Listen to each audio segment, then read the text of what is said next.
Qorning ham rosa ochgandir. Ha, judayam. Nima yeysan? Yur, nimadir tanlaymiz, xo'pmi? Qorning ochib ketdi seni. Ha. Uni kasal ekanligini bilasizmi? Kasalligini bilib turib, turmushga chiqyapsizmi? Pul uchun. Faqat pul uchun emas. Yaxshi inson bo'lgani uchun. Siz uni bilmaysiz. Bilmasam to'ydan keyin bilib olarman. Sizga hech ham og'irligi tushmasin. Zahar ekansiz. Shunaqa. Aytib qo'yay. Bolamni haqqiga tegmaysiz. Kerak emas.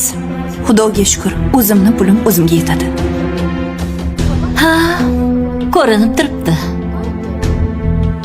Ko'rgan bo'lsangiz, ishlarim bor edi. Tushunarli. Mehmondorchilik uchun rahmat.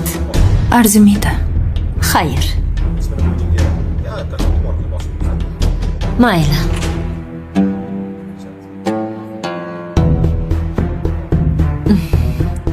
Ana. Erimiz ham keldilar. Sen bu yerda nima qilyapsan? O'zim bir aylanib ketay dedim. Bahonada tanishib ham oldik. Parizoda, yaxshimisan? Yaxshiman shekilli. Tanishib bo'ldingmi? Endi ket. Kozim aka, iltimos. Bularni olib keting. Boshqa uyimizga ovora bo'lib kelib o'tirmasinlar.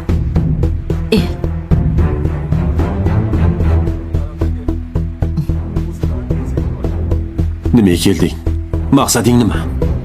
Maqsadim to'y bo'lmasligi. Siz unga uylanmaysiz. Buni qaraga, kechikding. Biz allaqachon nikoh o'qitib bo'lganmiz. Otangdan ma'lumot olmadingmi bu haqda? Nima? Ha, shunaqa. Endi ket. Senga o'sha uy kerak bo'ladigan bo'lsa, beraman.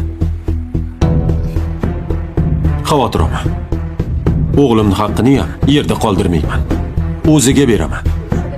Senga emas, tushunarlimi? Endi bizani tinch qo'y. Ket. Mayli. Boramiz. Ciao.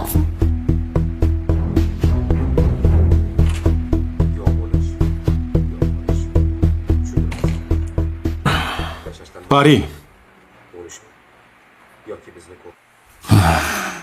Tinchlikmi? Assalomu alaykum aziz do'stlar.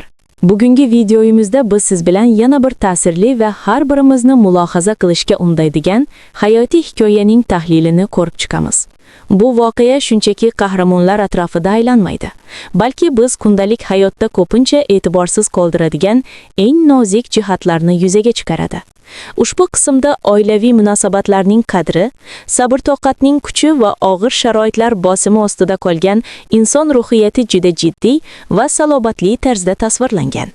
Voqealar rivoji tomoshabinni birinchi daqiqalardanoq o'ziga jalb qilib, oxirigacha hayajonda ushlab turadi.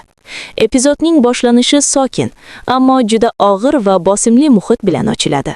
Qahramonlarning yuzida yashirin tashvishlar yaqqol sezilib turadi. Garchi tashqaridan hamma narsa odatdagidek ko'rinsa-da, ularning suhbat ohangidan qalblarida javobsiz savollar va qo'rqinchli xavotirlar borligini anglash qiyin emas.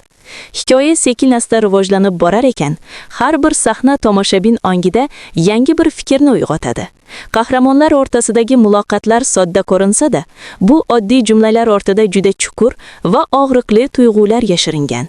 Kimdir o'z xatosini anglab chuqur sukutga g'arq bo'lgan, kimdir esa o'z chorasizligini taqdir va sharoit bilan oqlashga urinmoqda. Aynan mana shu hayotiy tasvirlar serialni haqiqatga yaqinlashtiradi.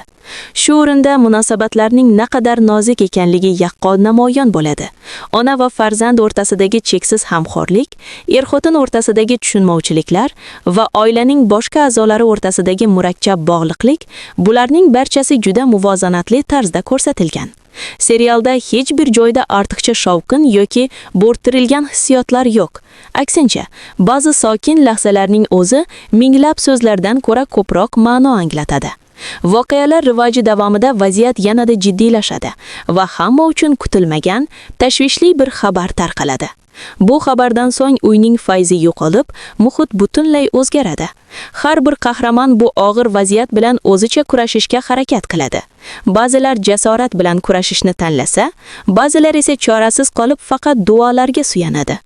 Ushbu qismning eng go'zal jihati shundaki, qiyin lahzalarda insonning asl qiyofasi fosh bo'lishi juda mahorat bilan ko'rsatib berilgan.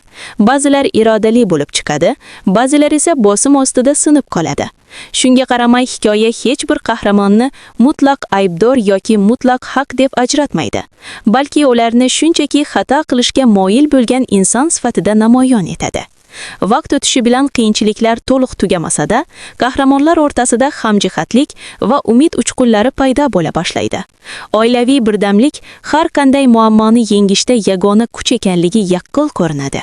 Qism yakunida savollar ochiq qolsa-da, dilingizda hamma narsa yaxshi bo'lishiga nisbatan ishonch paydo bo'ladi. Do'stlar, bu ushbu qismning qisqacha va mazmunli tahlili edi. Umid qilamanki, sizga ushbu tahlil va video ma'qul keldi. Agar sizni mana shunday mazmunli va hayotiy tahlillar qiziqtirsa, kanalimizga obuna bo'lishni va o'z fikringizni izohlarni yozib qoldirishni unutmang. Keyingi videolarimizda uchrashguncha o'zingizni ehtiyot qiling.